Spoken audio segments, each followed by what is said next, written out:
نگر سے جمیل زیدی کی رپورٹ۔ وزیر اعلیٰ پنجاب محترمہ مریم نواز شریف اور inspector general of police Punjab doctor Usman Anwar کے وژن کے مطابق اور additional inspector general of police traffic Punjab Mirza فورن پے کے احکامات کی روشنی میں district police officer flight lieutenant retired Hafiz Kamran Asghar کی خصوصی ہدایت پر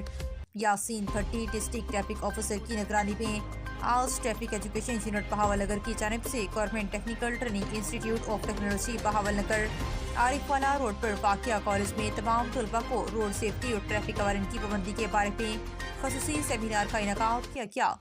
جس میں ان کو لائسنس کے متعلق بتایا گیا کہ ڈرائیونگ لائسنس انتہائی ضروری ہے۔ ڈرائیونگ لائسنس کی ضرورت، اہمیت، افادیت کے متعلق بتایا گیا اور جن کی عمر 18 سال ہے اور شناختی کارڈ ہولڈر طلباء و طالبات کو موٹر سائیکل لائسنس بنوانے کے لیے پابند کیا اور ٹریفک خدمت وین لانے کے لیے ٹائم دیا گیا۔ اس کے علاوہ تمام طلباء ٹریفک قوانین کی پابندی کریں، ہیلمٹ کی پابندی لازمی طور پر کریں، دوران ڈرائیونگ موبائل فون کے استعمال سے اجتناب کریں۔ اس کے علاوہ تمام طلباء کو ٹریفک کے اشارے کے متعلق لیکچر دیا گیا۔ مزید برآں ان کو یو ٹرن اور روڈ پر لگی لائنوں کے متعلق بھی سمجھایا گیا۔